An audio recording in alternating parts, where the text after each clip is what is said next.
La historia del globo es la historia de un romance desenfrenado y de un artefacto de resistencia extraordinaria. Si no fuera así, ¿cómo puede explicarse que una cesta incapaz de propulsarse por sí misma, sin frenos y más ligera que el aire, nos resulte tan atractiva de contemplar y de pilotar? Los globos son un símbolo de libertad, tanto los que alcanzan grandes altitudes y recorren largas distancias, como los globos propulsados por gas. Pero los hay que vuelan más bajo, recorren menos distancia y son propulsados mediante aire caliente, desafían la gravedad, son incontenibles. Una fría mañana de marzo de 1999, el equipo Breitling revisó a fondo su globo. Estaban a punto de cumplir uno de los sueños más antiguos de la historia de la aviación, uno de sus mayores retos, dar la vuelta al mundo en globo sin escalas. Durante más de una década, un puñado de personas lo había intentado. Todos habían fracasado en su intento de circunvolar la Tierra, a veces debido al inevitable empuje de la gravedad de la Tierra, otras por la falta de viento o incluso por fallos mecánicos. A pesar de todo, el globo siempre ha gozado de popularidad y la opinión pública se hace eco de los intentos que se producen en todo el mundo. La aventura puso a prueba los nervios de la tripulación, llena de ingenuidad científica y confiada en sus rachas de buena suerte. En esta ocasión, los pilotos de Breitling, Brian Jones y Bertrand Piccard, volarían en un globo que era tan grande como la Torre de Pisa y que pesaba tanto como un caza. Lo que resulta curioso es que, al margen de su tamaño y de los materiales empleados para construirlo, el diseño básico del globo Breitling no ha cambiado mucho desde hace 200 años. Hace miles de años que el hombre sueña con volar, pero no fue hasta 1783 cuando los hermanos Montgolfier hicieron volar el primer globo mediante aire caliente. Como el aire caliente es más ligero que el aire frío, siempre hace ascender cualquier material que lo contenga en su interior.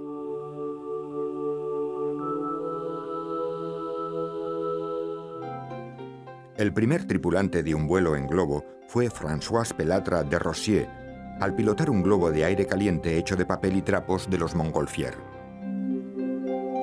El vuelo duró casi 20 minutos hasta que un incendio le obligó a descender. En diciembre de 1783, el químico francés J.A. Charles tripuló el primer vuelo de un globo propulsado por gas hidrógeno. Era una fuente de propulsión recientemente descubierta. El hidrógeno era 7 veces más ligero que el aire. Hacia 1785, en un intento por alargar los vuelos, de Rossier combinó ambas fuentes de propulsión en el mismo globo. Utilizando un fuego abierto, el aire caliente se elevaba hasta el cilindro que calentaba el hidrógeno y conseguía así un gas más ligero. Desgraciadamente, el hidrógeno es altamente inflamable y el globo de Rossier explotó poco después de despegar. El primer hombre que voló en un globo fue también el primero en morir en uno. Desde entonces, nadie volvió a mezclar hidrógeno con aire caliente y solo se utilizó hidrógeno y helio no inflamable para la propulsión.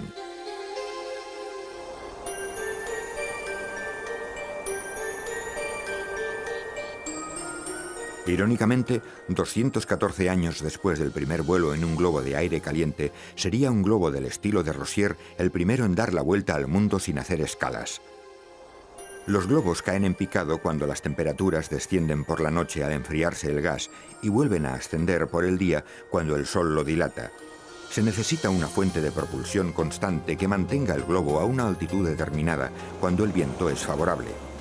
En la parte inferior de un globo de Rossier se encuentra una bolsa de aire caliente en forma de cono generada por propano ardiente que calienta una bolsa de helio no inflamable situada en la parte superior. El reto de los pilotos consiste en adaptarse a los cambios de altitud de forma que el helio y el propano no se acaben. Para los amantes del globo, el último sueño se hizo realidad el 21 de marzo de 1999. Aquel día el Breitling Orbita 3 completó los más de 46.000 kilómetros necesarios para dar la vuelta al mundo en menos de 20 días a una media de 97 kilómetros hora. Mucho antes de que el globo fuera utilizado para satisfacer la naturaleza competitiva del ser humano, sirvió también como instrumento de guerra. Ya en 1794, los franceses utilizaron globos anclados al suelo para espiar los movimientos del enemigo. Nunca antes los soldados habían podido contemplar la batalla desde una posición tan privilegiada. Esta táctica también fue utilizada durante la Guerra Civil de Estados Unidos con la intención de trazar los mapas del campo de batalla y dirigir la artillería. A una altura de 1500 metros, los vigías podían cubrir una distancia de 40 kilómetros. En 1861, Thaddeus Lowe, un aeronauta pionero de Estados Unidos, realizó un vuelo libre histórico sobre posiciones confederadas. Solo pudo volver a territorio de la Unión gracias a corrientes de gran altura. En 1870, los globos fueron la única conexión con el mundo exterior durante la Guerra Franco-Prusiana.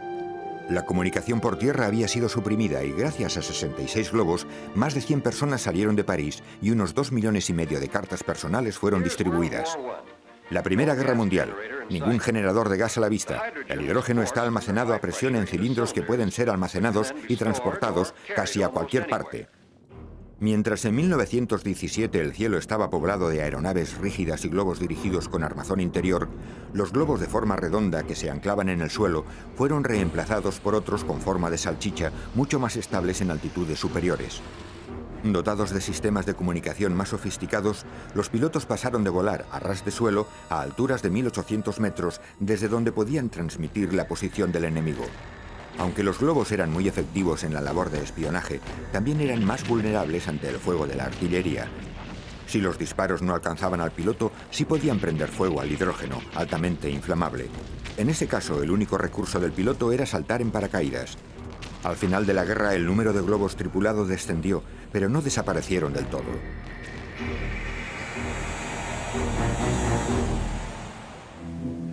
Al inicio de la Segunda Guerra Mundial, Japón planeó incendiar los grandes bosques de los Estados Unidos mediante globos que transportarían bombas incendiarias.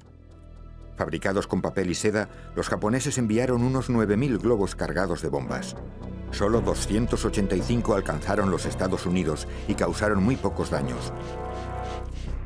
Quizá los globos que tuvieron mayor éxito en la guerra fueron los globos bomba no tripulados. Sujetados mediante cables de acero, estos globos, recauchutados de algodón de 560 metros cúbicos, conformaban un piquete aéreo impenetrable. En lugar de mantener el cable tenso, lo que implicaba riesgo de rotura o desprendimiento del ala de la nave, se mantenía suelto. El sistema de paracaídas dejaba caer la bomba sobre la nave enemiga. Los globos bomba eran capaces de alcanzar los 6.000 metros de altitud, lo que forzaba a la aviación enemiga a soltar las bombas bastante lejos de los objetivos estadounidenses en el mar. Los tripulantes de los globos arriesgaron sus vidas por la ciencia mucho antes de hacerlo en la guerra. Científicos de todo tipo se convirtieron en los primeros profesionales en explotar el potencial del globo, en parte para disipar los mitos populares sobre volar.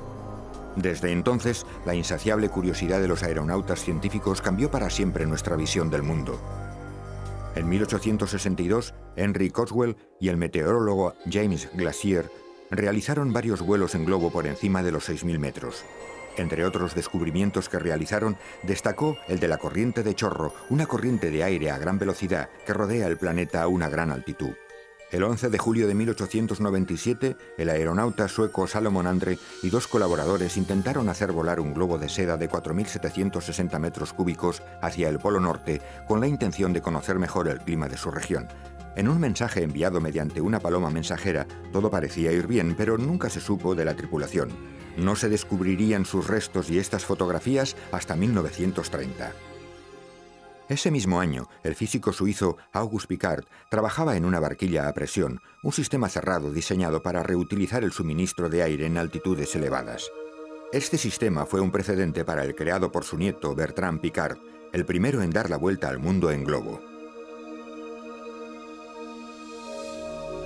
En 1931, Auguste Piccard se centró en el estudio de los rayos cósmicos.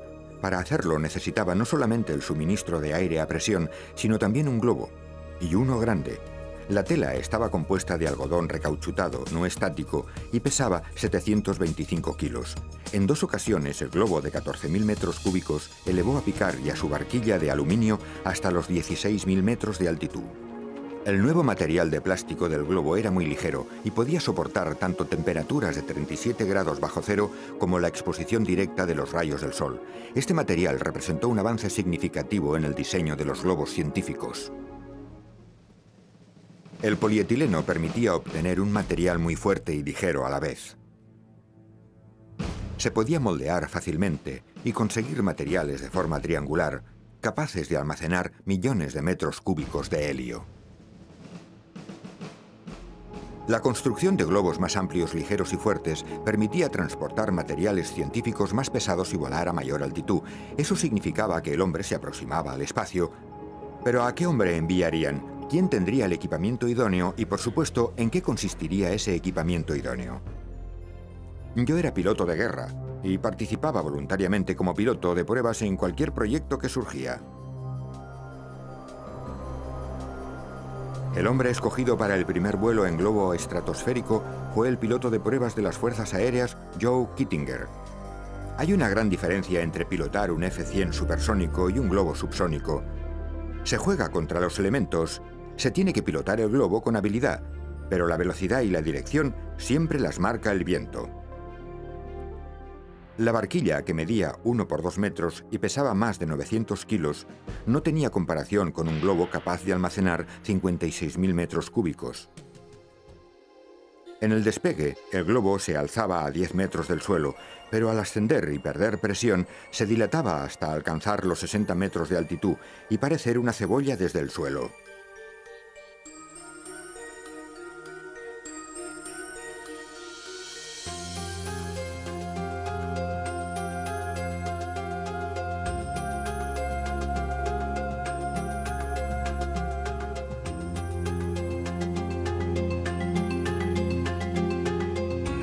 Con la corriente en chorro por debajo, Kittinger y su globo finalmente alcanzaron la máxima altitud.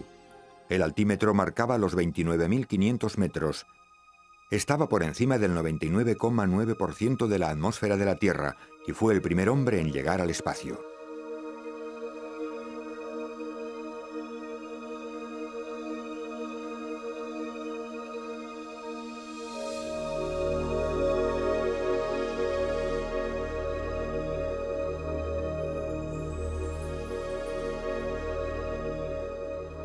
Tras desprenderse del exceso de helio, Kittinger pudo aterrizar sano y salvo.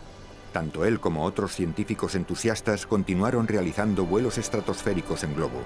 Uno de sus objetivos era investigar los rayos cósmicos de la capa de ozono y averiguar los límites humanos.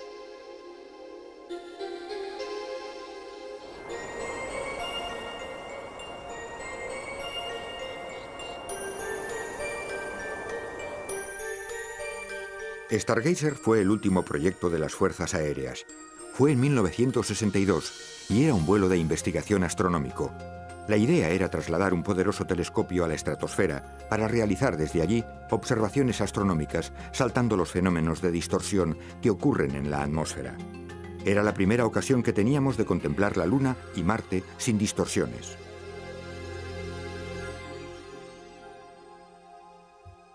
Después del primer despegue, el globo Stargazer, con una capacidad de 840.000 metros cúbicos de aire y una carga superior a 295 kilogramos, nunca volvió a despegar.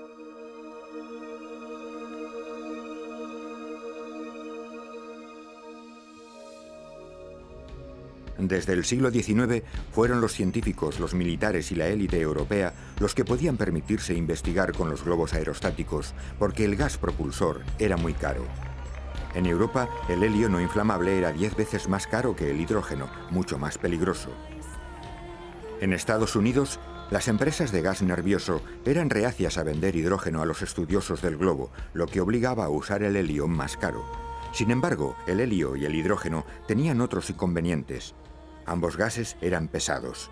Es cierto que eran más ligeros que el aire dentro del globo, pero el cilindro que contenía el carburante de acero pesaba unos 45 kilogramos cuando estaba bajo presión, lo que impedía a los ocupantes del globo llevar un suministro extra de combustible a bordo. Además, los primeros globos de algodón recauchutado estaban llenos de un material pesado que se deterioraba con facilidad. En 1955, Jost construyó un prototipo de polietileno de 756 metros cúbicos de capacidad. La Armada encargó a Jost que desarrollara un nuevo modelo de globo. Este tenía que poder transportar a un hombre y disponer de suficiente combustible para varias horas de viaje. Tenía que ser pequeño, ligero, reutilizable y fácil de inflar.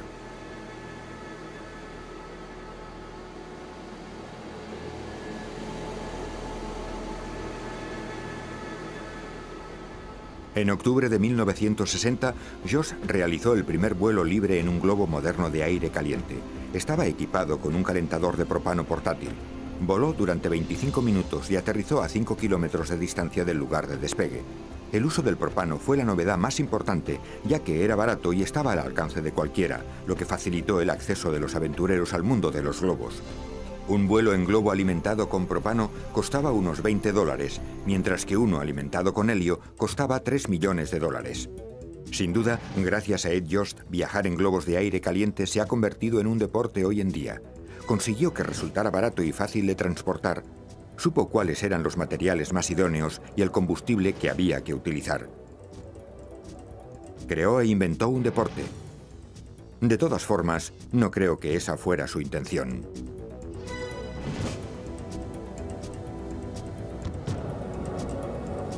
Ed Yost y el sobrino de Auguste Piccard, Don Piccard, decidieron volar en un globo de aire caliente de 1.570 metros cúbicos sobre el Canal de la Mancha con la intención de demostrar lo que el globo era capaz de hacer.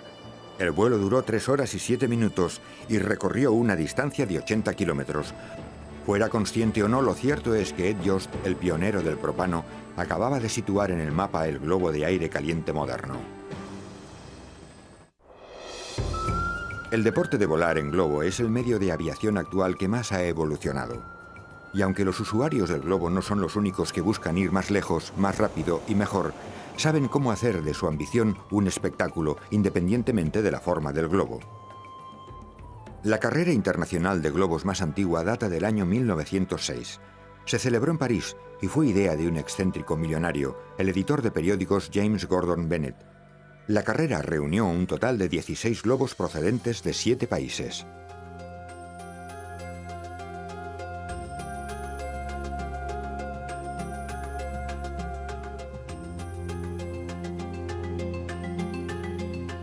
Hasta la fecha, la única regla es que todos los participantes deben volar en un globo del mismo tamaño, 980 metros cúbicos.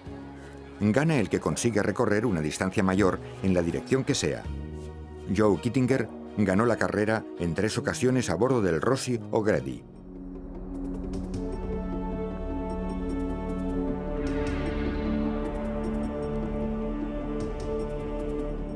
Las carreras no son el único reto de los amantes del globo.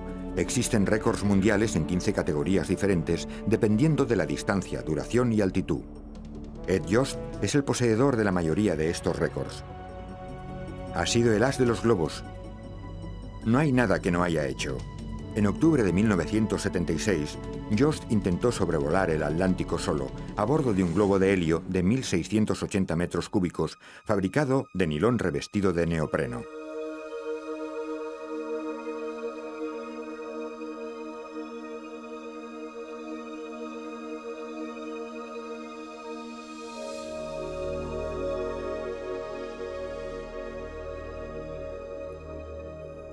Aterrizó a 320 kilómetros al este de las Azores y estableció un récord de duración y distancia para ese tipo de globos que todavía perdura.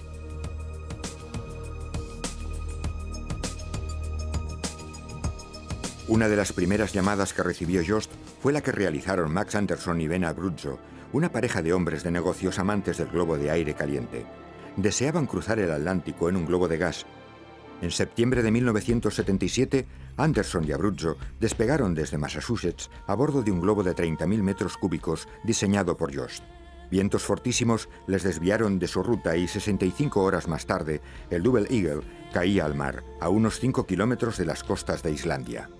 Los dos hombres decidieron intentarlo de nuevo. En esta ocasión se les uniría otro aviador, Larry Newman.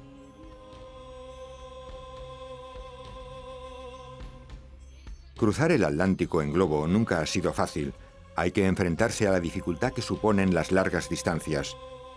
Desde 1783 ha habido un total de 14 intentos y 5 muertes.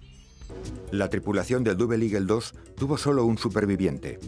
El 11 de agosto de 1978, el Double Eagle 2, un globo de nilón de 4.480 metros cúbicos y de escape libre, despegó desde Presque Isle, Maine. No tenían ninguna garantía de poder sobrevivir. La idea era sobrevolar un frente de altas presiones que conduciría al globo a lo largo de una masa de aire. El globo despegó con 4 horas de retraso.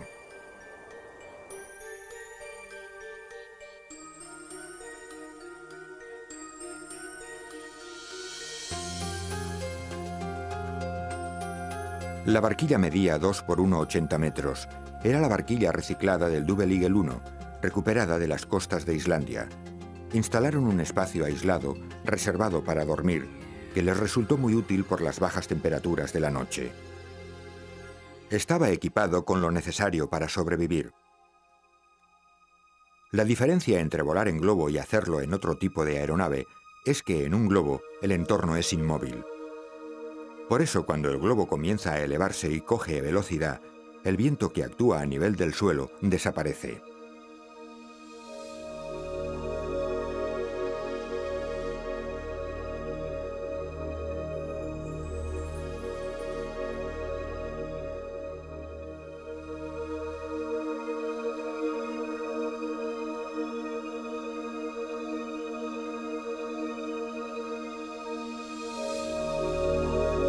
Diez minutos después de aterrizar, unas 5.000 personas acudieron al lugar a recibirlos. Los aventureros del globo han intentado atravesar el Atlántico desde hace 150 años. El 17 de agosto de 1978, 6 días y 4.750 kilómetros después del despegue, la tripulación aterrizaba en Francia y en el libro de los récords. En 1981, Larry Newman y Ben Abruzzo conseguían cruzar el Pacífico a bordo del Double Eagle 5. Gracias a la tecnología tan simple del globo, Joe Kittinger pudo conservar la vida. Como prisionero de guerra en Vietnam, Kittinger logró sobrevivir a largos periodos de confinamiento y soledad soñando que volaba en globo. Casi 8 años después del récord establecido por Ed Yost, Kittinger intentó cruzar el Atlántico.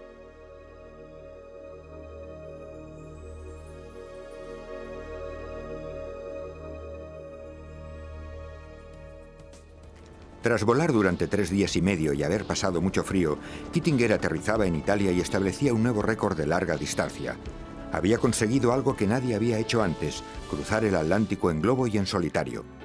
Kittinger se planteó la hazaña como una diversión. Según él, no hubiera valido la pena si después de conseguirlo no hubiera podido celebrarlo junto a sus amigos, brindando con champán y dándoles las gracias. Lo había hecho ante todo por la gente y por sus amigos. En la actualidad se viaja en globo por placer. Desde los 60, gracias a la llegada de los quemadores de propano y los tejidos de nilón, el globo de aire caliente es más popular que nunca. En 1964 solo había 6 globos inscritos en la asociación FAA. En la actualidad hay más de 8.500.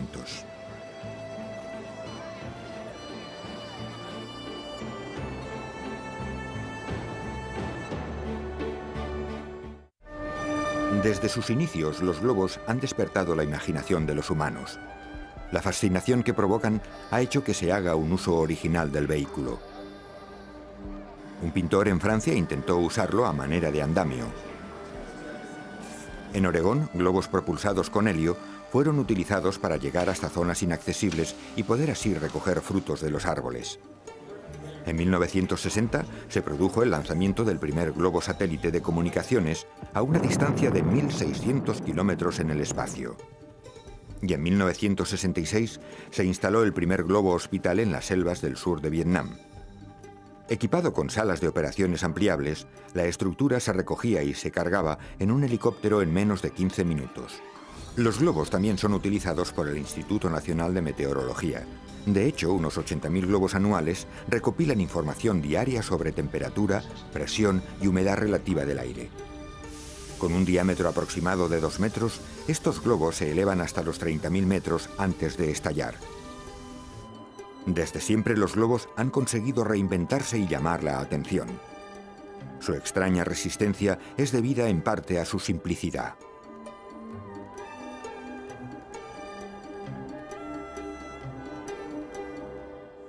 La NASA comenzó a enviar globos no tripulados a grandes altitudes en los 70, cuando los científicos comenzaban a contemplar alternativas para llevar sus experimentos al espacio.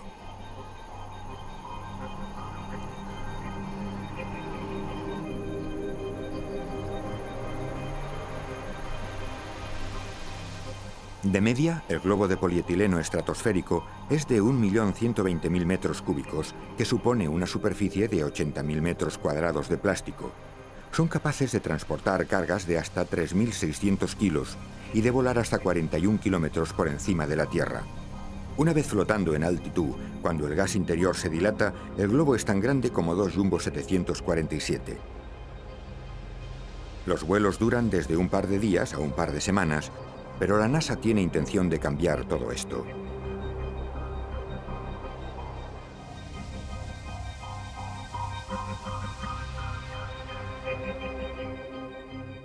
Mientras los viajes de larga duración en globos sean una realidad, en este nuevo siglo, los nuevos materiales permitirán que estas naves lleguen al espacio.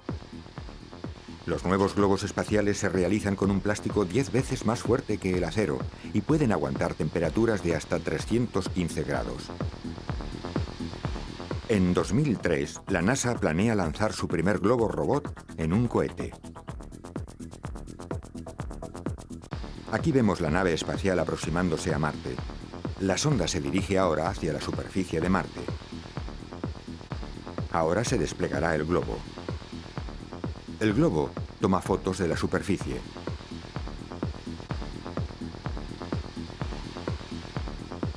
Puede aguantar hasta 3 meses en la atmósfera y flota gracias a los vientos predominantes en la superficie, a unos pocos kilómetros de altitud.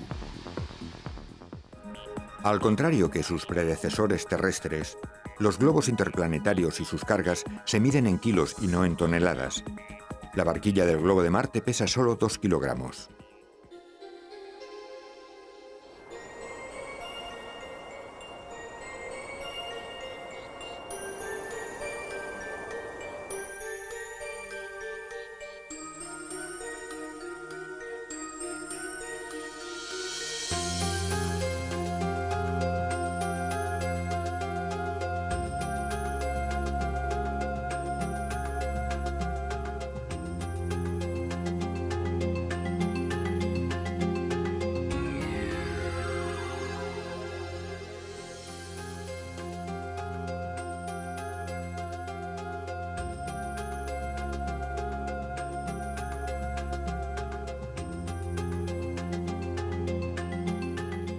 Al igual que los globos antiguos, los globos robot interplanetarios no pueden ser pilotados. Son más ligeros que las bolsas de aire, no tienen frenos y no se pueden propulsar por sí mismos. Estos globos están programados para entrar en la atmósfera de Venus y Titán, una luna de Saturno, en el año 2005. Un simple aparato que hace 200 años permitió al hombre despegar del suelo, se elevará ahora para ayudarnos a comprender el cosmos.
Los globos caen en picado cuando las temperaturas descienden por la noche al enfriarse el gas y vuelven a ascender por el día cuando el sol lo dilata.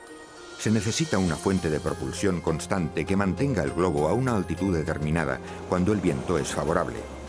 En la parte inferior de un globo de Rossier se encuentra una bolsa de aire caliente en forma de cono generada por propano ardiente que calienta una bolsa de helio no inflamable situada en la parte superior. El reto de los pilotos consiste en adaptarse a los cambios de altitud de forma que el helio y el propano no se acaben. Para los amantes del globo, el último sueño se hizo realidad el 21 de marzo de 1999. Aquel día el Breitling Orbiter 3 completó los más de 46.000 kilómetros necesarios para dar la vuelta al mundo en menos de 20 días a una media de 97 kilómetros hora, mucho antes de que el globo fuera utilizado para satisfacer la naturaleza competitiva del ser humano, el aire. Hacia 1785, en un intento por alargar los vuelos, de Rossier combinó ambas fuentes de propulsión en el mismo globo. Utilizando un fuego abierto, el aire caliente se elevaba hasta el cilindro que calentaba el hidrógeno y conseguía así un gas más ligero. Desgraciadamente, el hidrógeno es altamente inflamable y el globo de Rosier explotó poco después de despegar. El primer hombre que voló en un globo fue también el primero en morir en uno. Desde entonces, nadie volvió a mezclar hidrógeno con aire caliente y solo se utilizó hidrógeno y helio no inflamable para la propulsión.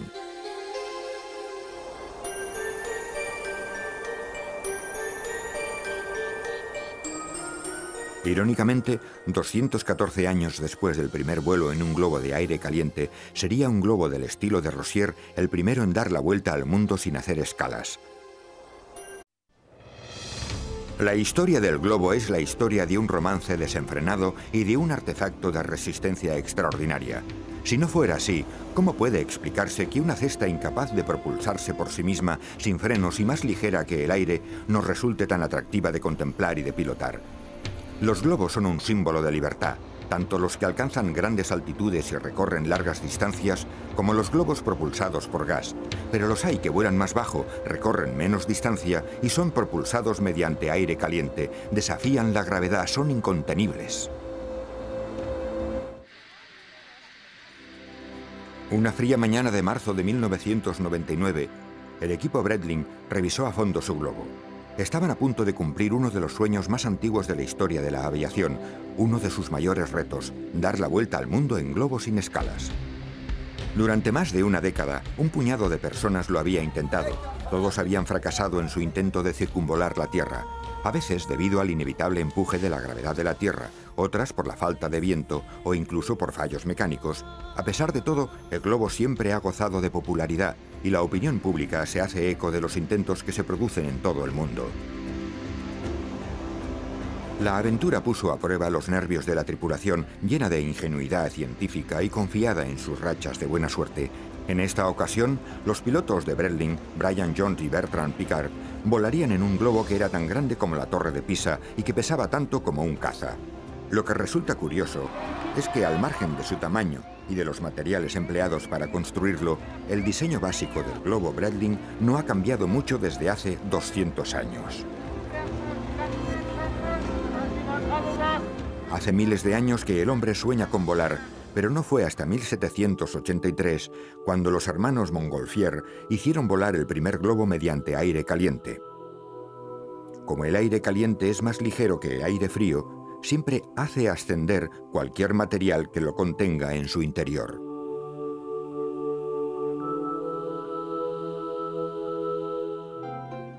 El primer tripulante de un vuelo en globo fue François Pelatre de Rosier, al pilotar un globo de aire caliente hecho de papel y trapos de los Montgolfier. El vuelo duró casi 20 minutos hasta que un incendio le obligó a descender. En diciembre de 1783, el químico francés J.A. Charles tripuló el primer vuelo de un globo propulsado por gas hidrógeno.